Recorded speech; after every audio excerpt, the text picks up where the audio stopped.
Welcome to the Becoming Your Best podcast with Rob Schellenberger. I'm your host, Jamie, and you're listening to the show that is guaranteed to help you transform your life and achieve results that otherwise would have seemed difficult or even impossible. Each episode is a mini training where you'll learn how to achieve extraordinary success. Rob is a best-selling author, former F-16 fighter pilot, Air Force One advanced agent, world-renowned keynote speaker and corporate trainer who's trained Fortune 500 companies around the world, executive coach, father of 4 children, and the CEO of Becoming Your Best Global Leadership, Mr. Rob Schellenberger. All right, welcome to all our Becoming Your Best podcast listeners, wherever you might be in the world, which is truly all over the world.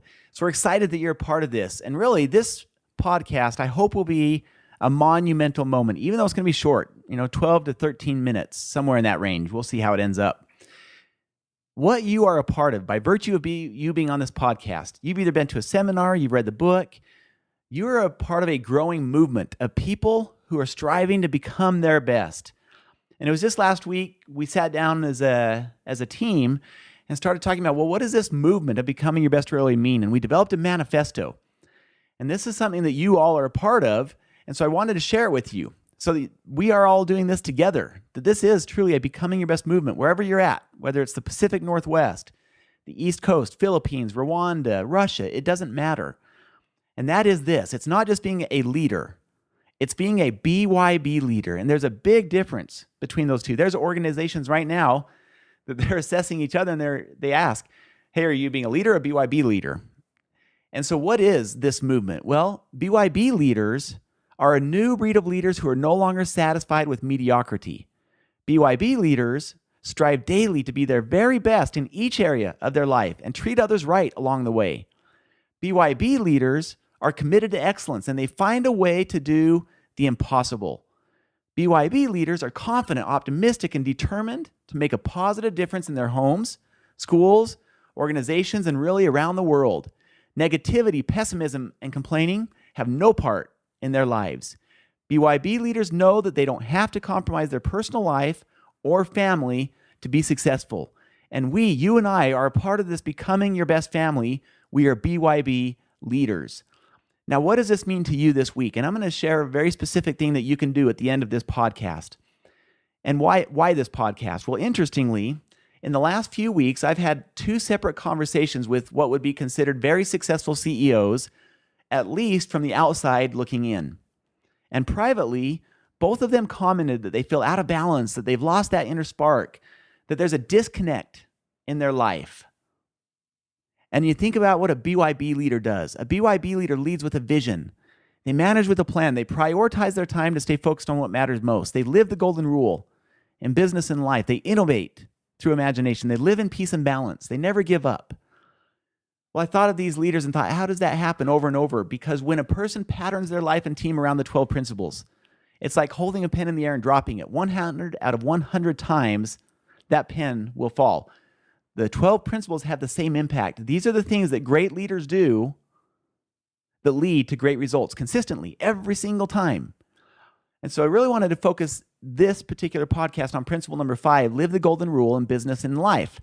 Now, when doing seminars with organizations, what does this principle mean? It's often focused on the customer experience. In other words, how does a company improve the customer experience? How does it improve its culture that goes along with it, which has a huge tie to profitability? As some of you have heard on other podcasts, companies that prioritize the customer experience will realize 60% higher profits than their competitors. So it's a huge deal in an organization. Rather than focus on that aspect of it, though, I want to shift the lens to each one of us individually. And as I was in the shower this morning, where some of the best ideas tend to come, this thought came. And it was that when you find yourself serving others, you will find yourself. And as I've looked at my own life, some of the times where I felt more disconnected and felt that feeling, it's when I'm not serving others. So think about this. Focus on serving others.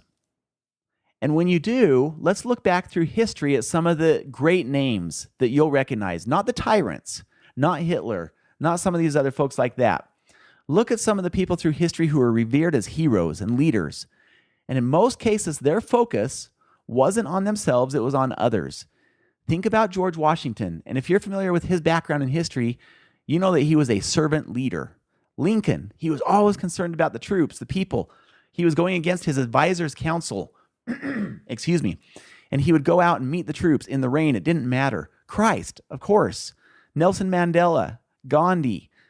These are people who generally had an outward focus on other people. And here's what's ironic and interesting about this, and it's part of our upcoming research.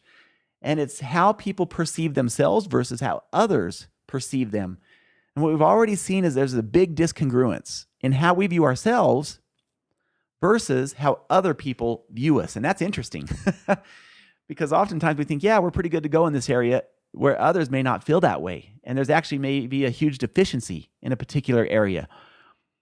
In any case, almost always, when someone feels out of congruence, when someone's feeling like they've lost that spark, I have found that if they will shift the focus back to serving others, that it changes everything. Now, the challenge is that sounds easy, but the truth is that each one of us gets into a routine, and that's when it invites complacency to set into our lives. And it's not easy to break that complacency loop, to get out of a routine that on some hands might be good, on other hands might be really keeping us back from what our better and best look like. Settling into a good routine is fine if we're constantly looking for better and best. So how do you break out of that routine to start to focus on others? Well, let me give you 3 questions that you can think about. And then I'm going to share with you a story of someone that I've watched over the years as this has unfolded that has really impacted my life. And in fact, we're going to invite him onto a podcast here in the next few weeks. So here are 3 questions that you can look at in your own life to break you out of the routine and start to shift the focus to others, away from yourself. And not that it's bad to focus on yourself. That's important. I'm not saying not to do that. In fact, pre-week planning, as you know, the very most important role is personal. What can you do to take care of yourself mentally, physically, emotionally, spiritually? The challenge is that many times the focus gets too much on ourselves. It's too much of an inward focus. And real joy tends to come from serving others and looking for those. So here are 3 questions to ask yourself on how to break out of a routine. Number 1, what's something you could get involved in to help others? Maybe that's something in your local community. I mean, town council, as fun as that and exciting as that might be, there are a lot of different things you could do. So what's something you could get involved in to help others? Maybe it's a part of a cause. Maybe it's part of a charitable organization. Number 2, what's something you could do in the workplace to be transformational? Most people are used to coming in, they go through the routine, and they do the things they, quote unquote, have to do throughout the day. Pre-week planning should clearly help us to be thinking differently. What's something you could do inside your organization to be transformational? Think about that and really brainstorm it. I bet you come up with some pretty cool ideas, and almost all of them should be outward focused, with no hidden agenda of inwardly saying, look how great we are. No, truly think of what could you do to lift someone else or to make a difference without any hidden agenda. Number 3, how can you make a difference, maybe even within your own family? And notice how open-ended that question is. How can you make a difference? I didn't say in someone else's life. I didn't say in the community, in the world. Maybe in your own family is a starting point, but how can you make a difference? Put your pen on paper and see what comes to your mind. It's amazing what happens when you actually start thinking about those questions. And watch the happiness that flows into your life as you start to shift that focus outward. It's amazing how much that actually impacts each one of us. Now, let me just share a story about this, what sparked this whole thought in the first place. In the first place. Think about a BYB leader. What is a BYB leader? It's someone who patterns their life around the 12 principles. What's the impact? They're predictable. They transcend culture. They transcend time. And an example of that is Ryan. And if you want to look a little bit more into this, look for Ryan's Well. And you'll see all kinds of stories come up. He was on Oprah years ago. And I'll just give you the nutshell background on Ryan's Well and how this applies to you. So at 7 years old, approximately, he was in first grade. His teacher started talking about Africa and how these kids and families are without water in Africa. And for just $70, they could build a well. Well, this inspired Ryan. He had a vision and he said, I want to build a well in Africa. And so he went home and he talked with his parents and told them what he wanted to do. And they were on board. They were excited for him. Well, after 4 months, he raised the $70. He was so excited. Well, the truth of it, when it actually came time to figure out how to build the well, the truth was it took $2,000, not $70. Undeterred, he went back to his vision, and instead of quitting and laying down, he raised the $2,000 to build the first well. Interestingly enough, he didn't stop there. That year, he raised more than $200,000 to build wells in Africa. This is a young boy we're talking about. A young boy, think of how the principles apply, who has a vision. He had a plan. He started going to different organizations, Rotary Club and others, sharing his vision and then asking for donations. Here he is raising $200,000. He went on to Oprah, and then Oprah had him back a few years later at 12 years old-ish, right around that age. By that point, he had then raised $700,000. This is the power of someone with a vision.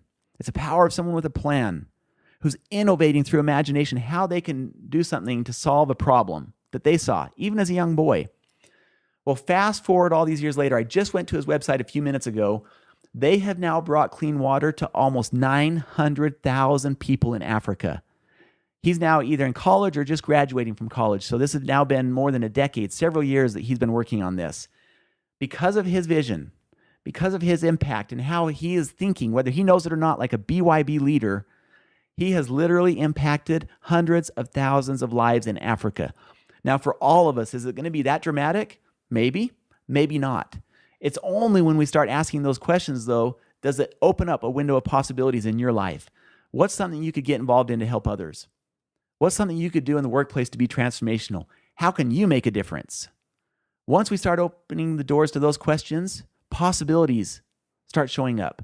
I was so impacted by Ryan's story that I gathered my kids around the screen last night on our computer, and I wanted them to watch his 5-minute clip of him being on Oprah. Now, my children are 15, 12, 9, and 7. And this is to illustrate that one person can make a difference, whether it's in your own life, your home, community, and sometimes throughout the world, in Ryan's case. My kids looked at that and they were like, 7 years old? He did that? At 12 years old, 700,000? They started to have sparks of ideas. Now, this is just the beginning. You know, we got to foster that because we're fighting a world of programming and mediocrity. And that's why this Becoming Your Best movement is so impactful. And so I invite you to ask those 3 questions. If you ever feel like you're in a rut, remember, find yourself serving others and you'll find yourself.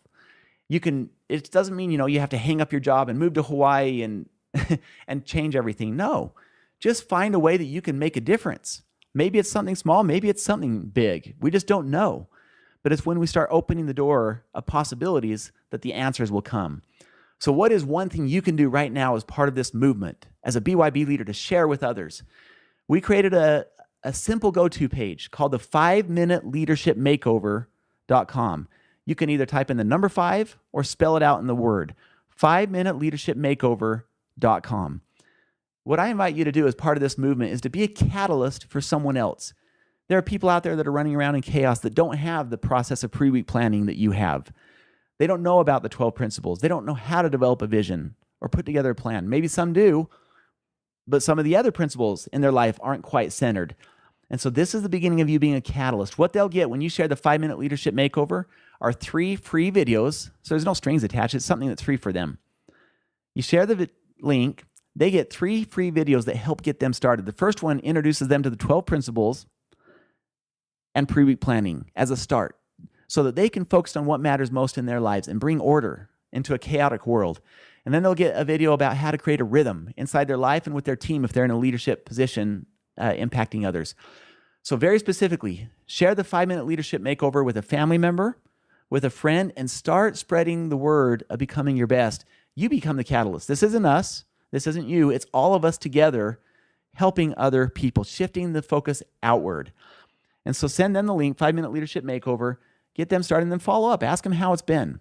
Remember, a Becoming Your Best leader, a BYB leader, is a new breed of leader who's no longer satisfied with mediocrity, that strives to be their very best, that's committed to excellence, that's confident, optimistic, and determined. They find a way to make a difference in other people's lives, and they don't have to compromise their personal life or family to be successful.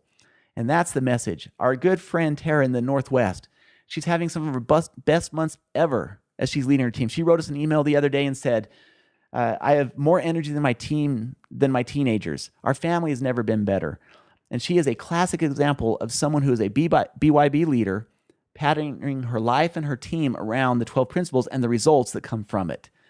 And so this is the invitation to you. Send the 5-minute leadership makeover out to someone else. Ask your own self those questions. And just like Ryan and Ryan's well, where can you make a difference? Whether it's in your home, whether it's in your personal life, your community, your business, how can you be transformational and make a difference? Well, that's part of becoming a BYB leader. We wish you a wonderful week wherever you're at in the world today. And next week's podcast, you don't want to miss that one. There's going to be a new tool to be shared with you there. In the meantime, let's go out there and have a terrific week. Wishing you a great day. Thank you so much for tuning into this episode of the Becoming Your Best podcast. Don't forget you can find more great episodes of the podcast at becomingyourbest.com/podcast, along with great show notes, a full transcript of the episode, and all the links and resources mentioned in the episode. Please share your comments and questions with us. We want to hear from you. The best way you can show your appreciation for our podcast is to leave an honest rating and review on iTunes. Now it's time for you to take action and truly start becoming your best. Remember, good, better, best. Never let it rest until the good is better and the better is best.